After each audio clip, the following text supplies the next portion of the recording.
Welcome to Pay It Forward, the series where strangers from around the world create a chain reaction of kindness based on a connection they make without seeing each other.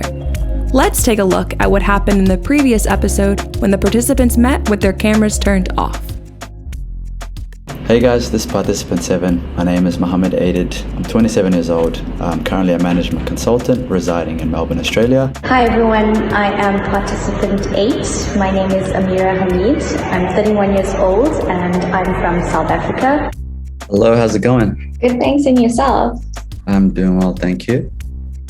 What is the one thing about the world that you want to try and change for your grandchildren? Trusting in yourself and your gut probably, and just falling in love, say, with like your journey, no matter what happens in your life. I think that's an awesome thing. If you could do that for your grandchildren, you're already making the world a better place. I read a book as well, Letting Go by, I think his name is Stephen Hawking, and that changed my life. Like, I didn't know how much my ego contributed to my life. So just understanding that, and then how to like let go of things in a healthy way, so that it doesn't affect you going forward. I think that's kind of the process. I won't say I've mastered, but I've come to like really understand and appreciate.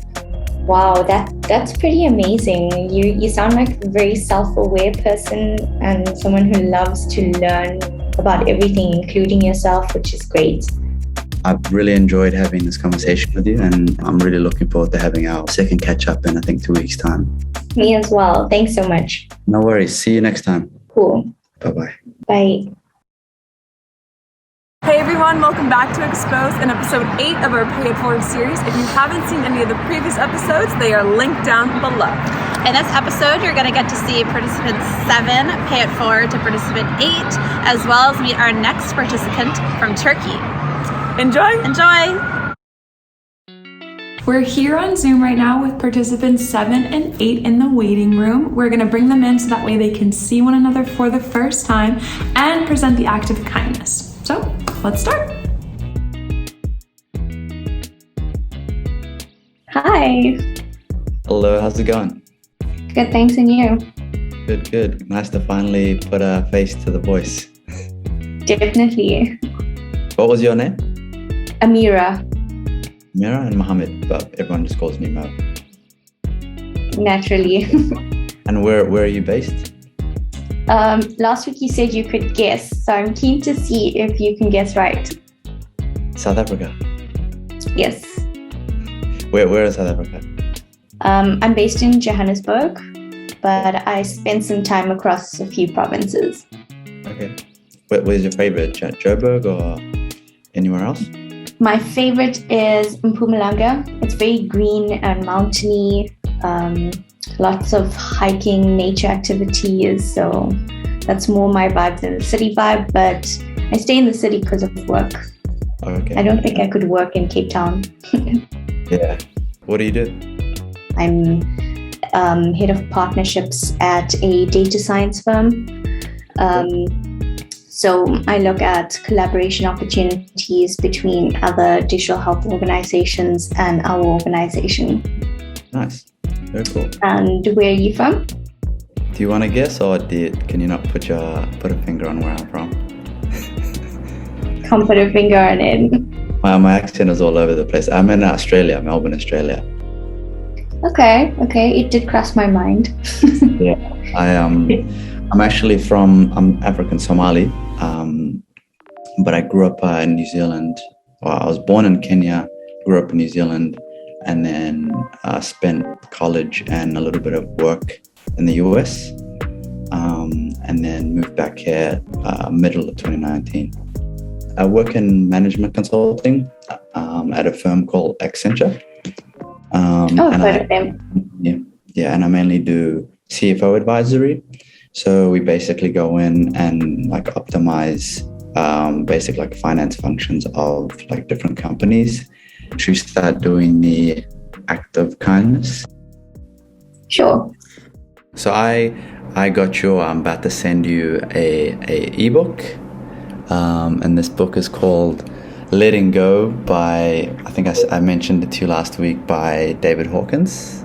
And it's the pathway of surrender, and it definitely has helped me over the last few months. I think kind of like letting go of a lot of like preconceived ideas or conditioning that I've had in my life, which is, I won't say like exacerbated my like suffering, which is the what it says in the blurb, but it's almost like added to my experience in sometimes a negative way. But like it's helped me really like unlearn and rewire a lot of the things that I've been taught all my life, and then I've been able to kind of like let things go, move forward with my life, and not carry around that guilt or thought like, oh, maybe I shouldn't, sort of thing, right? And it's a very natural way to kind of just be at peace with things. That is and I think awesome. you'd really enjoy it. Thank you. I love it. I love reading. So yeah, you hit it on the nail. Awesome. Well, I hope you enjoy it. More than happy to keep in touch and say hello here and there and let me know how the book goes. And it's been amazing meeting you and like connecting with you virtually, and hopefully we cross paths one day. Definitely. I definitely think I'm gonna sort of reach out, keep in contact with you. It's been awesome having conversations with you. Thanks, Mohammed. No worries. Thanks, Amira. See you later. Welcome to the Pay It Forward series. How does it work? Two strangers who differ in age, race, wealth, or gender, and are always from a different location will have 2 calls over Zoom. On the first call, there is a catch. The participants have to do it with their videos turned off, concealing their identity from each other. During this call, they will ask each other a series of questions that inspire a connection between them. On a second call, the 2 participants turn on their videos, revealing their identity, and participant A will give an act of kindness to participant B based on something they said during their first conversation. Following this big reveal, participant B, who received the act of kindness, will now pay it forward to participant C, another stranger, repeating the process.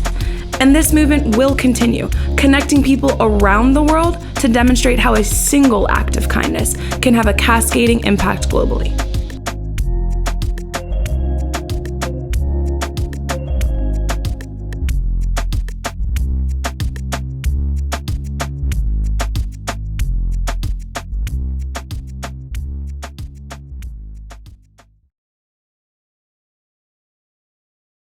Hello, my name is Nursena. I am participant 9 and I'm originally from Turkey, but my family and I immigrated to the United States almost 5 years ago. I have been working in the district attorney's office in New York, and I speak Turkish and I speak obviously English, and I am getting into learning more about baking and cooking, and I really enjoy it. Thank you.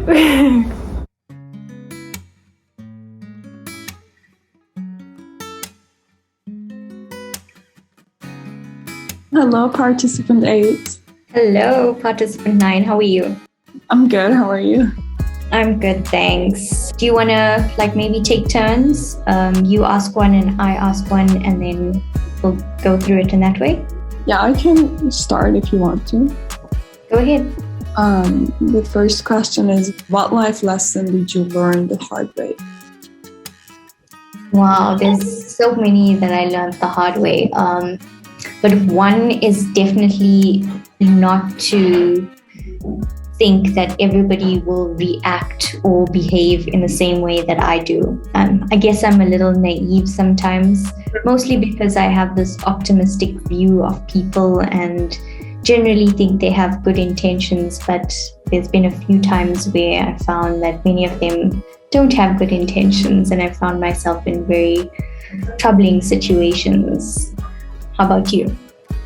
This summer before the pandemic, I was in this project and we went to Greece and Europe to visit some refugee camps and see the children.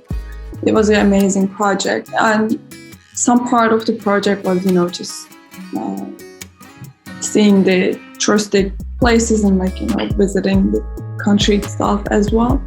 And I was just so excited to be in Europe, and I was taking pictures and recording everything I see, and it was all about me and trying to capture everything I, see. And when I got back, I was like, oh my God, I don't even feel like I have been there, because I was so busy with, capturing, trying to, record everything, take pictures, I wish I, was able to put my phone aside and enjoy the moment and actually live in the moment, so that I can, feel like I have actually been there. I definitely like that one. Okay. In what ways have you held yourself back? So I was born and, grew up in a different country, and then I came to another country, and I have been living here several years now. And I think I still hold myself back from, sharing my full story with people, if that makes sense, because I don't want them to, I don't want to sound drama queen. I also don't want anyone to, pity me, if that makes sense. But I feel like doing that, they don't have a full sense of who I am, because what I have been through actually made who I am today. But since I don't share that part with most of the people, they don't really know how I got where I am today. So it's a little challenging, How about you? I think for me, I mostly held myself back socially. I'm an introvert, and I love being in my own little bubble. I like painting, and I like reading and dancing, but weirdly enough, I don't like a lot of music. So when I am in really large crowds or big groups or parties, I kind of fall a little behind the scenes. I definitely get that. Yeah. What is the one value lacking in your culture right now? That's a really hard one, honestly. I thought about this a lot, but if I just talk about my, home country, I think people weren't nice enough, and I think they, lack tolerance, and I grew up not seeing that. And when I moved here, I was like, oh my God, people can actually be really nice and polite. And so my hometown culture lacks that, I think we have a similar one in our culture. I think people are very judgmental and critical, and they lack maybe kindness and understanding or empathy is what I would say. I mean, even before you speak, somebody's already created this image or perception of you, or made an assumption of you. But and I think this social media world has fueled a lot of it. So I think most cultures right now need a lot of empathy. Yeah. What do you do for fun? I love doing DIY projects for home decor. So what I do is I try to, buy cheap stuff from Dollar Tree or thrifting stores, and I try to change them by painting or trying to put different things on them, and I love doing that. And since I moved to my new place, I have been doing that. That's actually a really cool one. I'm also a big crafter, DIY crafting. I recently got one of those Cricut maker machines. So I could do those vinyl printing and iron-ons and cutouts, and I make these. I'm not sure if you've seen this big blow up on Instagram with these resin coasters and all these resin trays. So I've been trying my hand at that. I even tried that. I even have them on my right there. I wish I could show them mine, but I can show you in our next call. My question would be, if you could change one thing in your past, what would it be? Ooh, that's a good one. I would definitely not have dated as much as I did. There were some guys that were really a bad decision, so I would like to take them out if I could go back. I think it would have been much better for my mental health if I never crossed paths with him. Yeah. For me, I think I wanted to, come to the country I'm living earlier age. It could have been easier for me and for my mental health too. So yeah.